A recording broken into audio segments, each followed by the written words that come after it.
ఈ మోసగత్తె తన 2 చెప్పుల్లో 2 కర్రలు ఇరికించి నేలపై పక్ పక్ అని శబ్దం వచ్చేలా నటిస్తూ నడుస్తుంది. దానివల్ల తన భార్య కాలేజీకి వెళుతోందని ఆమె భర్త అనుకుంటాడు. కాని ఈ మోసగత్తె కాలేజీకి వెళ్లకుండా మెల్లగా కర్రతో గేటు మూసి అక్కడే సోఫా వెనుక దాక్కుంటుంది.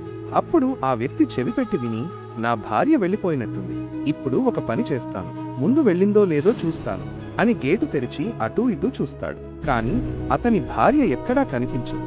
అప్పుడతడు, సరే, నా గర్విష్టి భార్య వెళ్ళిపోయింది, ఇప్పుడు నా గర్ల్ ఫ్రెండ్ కు ఫోన్ చేసి పిలుస్తాను అంటాడు. తరువాత ఆమెకు ఫోన్ చేసి, ఓ ప్రియమైనా, నువ్వు తొందరగా నా ఇంటికి వచ్చేయ్, నా భార్య ఈరోజు కాలేజీలో ఫామ్ నింపడానికి వెళ్ళింది, ఈ రోజంతా మనం ఇద్దరం బాగా సరదాగా గడుపుదాం అని చెబుతాడు. కొంత సమయం తర్వాత అతని గర్ల్ ఫ్రెండ్ ఇంటికి వస్తుంది. అతడు ఆమెను లోపలికి తీసుకువెళ్తాడు. అప్పుడు ఆ అమ్మాయి, అంటే నా భర్త ఒక మోసగాడు, నా వెనుక తన గర్ల్ ఫ్రెండ్ ను ఇంటికి పిలిపించుకుని సరసాలు ఆడుతున్నాడు, కానీ ఈ రోజు ఈ నీచుడిని వదలను అంటుంది.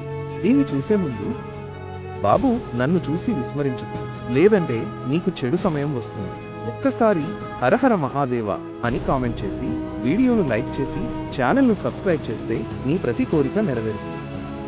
అప్పుడు ఆ అమ్మాయి వాళ్ళిద్దరితో, మీరు తొందరగా నా ఇంటి నుండి పారిపోండి, లేదంటే పోలీసులకు ఫోన్ చేస్తాను అంటుంది.